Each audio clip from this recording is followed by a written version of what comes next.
Novak Djokovic beats Dan Evans in the second round here at Wimbledon. Novak said coming into this match that Dan Evans could be a tricky opponent for him just because of his style of play.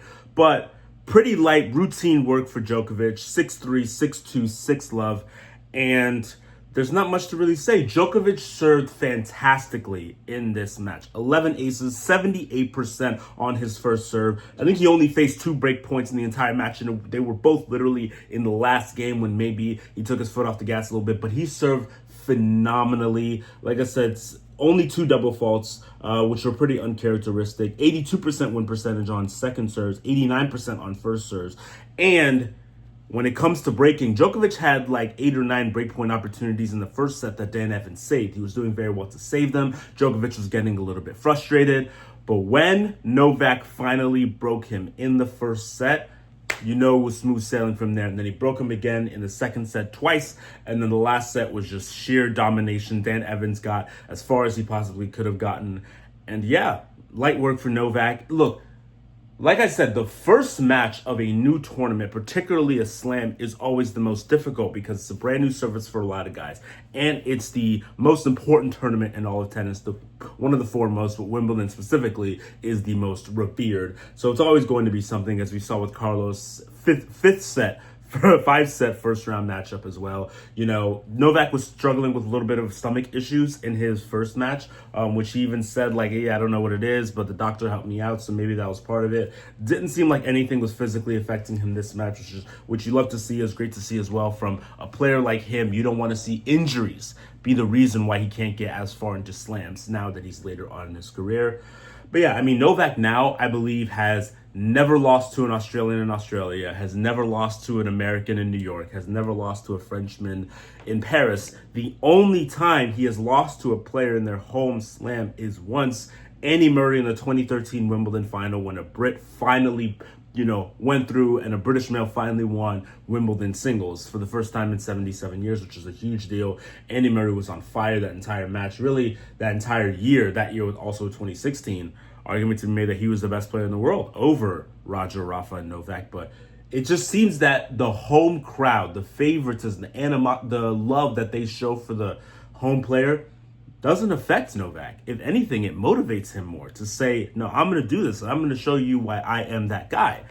And he did that to Dan Evans, who was never going to be enough of a threat for him anyways. He just doesn't possess the quality. But yeah, Novak did what he needed to do. Simple. In the third round, in 2 days from now, I believe, he will go up against Kikmanovic, I think that's how you say his name. Another Serb, so he'll be playing another countryman in the third round. Like I said, never really heard of him, only know a couple Serbs, and that's not one that you hear about a lot on the tour. But Novak should win that match as well. Like I said, with these early rounds in Wimbledon, you're just trying to see how consistent the player gets, adjusting to the new surface, to the new tournament, to any of the elements that may ail. Luckily, it's so much cooler in London now than it was in the first 2 days.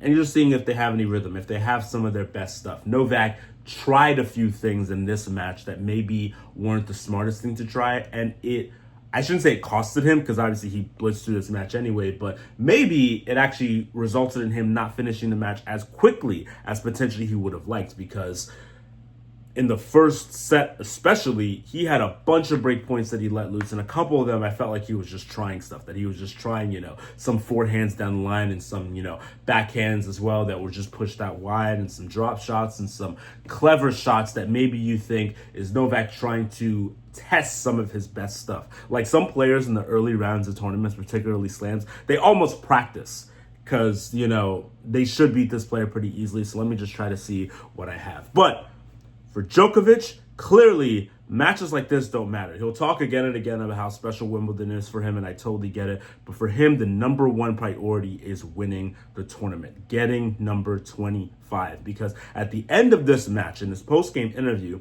he barely talked about the match with Dan Evans. He said, yeah, he served well, and he's a tricky opponent, blah, blah, blah. But the first thing, he mentioned Sinner and Alcaraz. He said, like, yo, I've been playing as long as Sinner and Alcaraz have, been alive, basically. He mentioned how this is all I want. All I want is to win one more slam. And I don't put it out of the realm of possibility that if Novak wins this slam, I don't think this year will be his last year, but maybe next season's his last year. And he'll say, you know what? I'm playing in everything.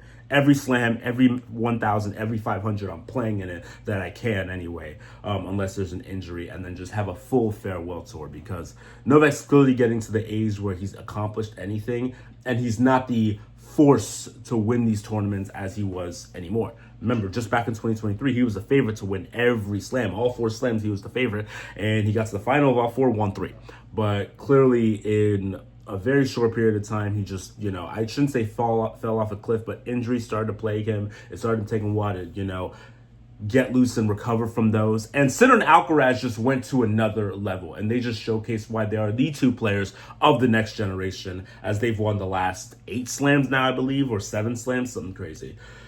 But yeah, Novak, light work against Dan Evans. I like that the crowd was behind him. You always like to see the crowd behind the hometown player, even though they know that they're not going to win. Dan Evans, I saw that this was the second time he has ever played against a Wimbledon champion. He had played against Roger Federer like 9 years ago and got straight setted, which you would expect. But yeah, and Dan Evans, I imagine this is only his second time playing on center court. The guy who played against Carlos Alcaraz yesterday, I already forgot his name because who cares, in it. But the guy who played against Carlos Alcaraz yesterday, it turns out he had played on center court 3 times. But each time, it wasn't because of him, it was because of his opponent. So it's kind of funny how that works.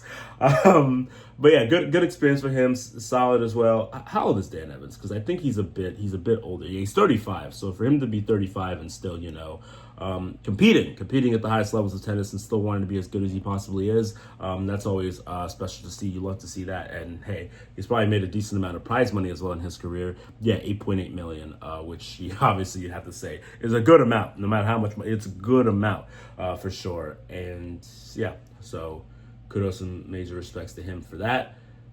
But yeah, Djokovic, light work, on to the next. And let's see if he can win number 25. I would love to see him win. He's my favorite player ever. So I'd love to see him win number 25 and fully pass the torch to the next generation of players, while also making him undisputably the greatest, not just male tennis player ever, but tennis player ever, I believe.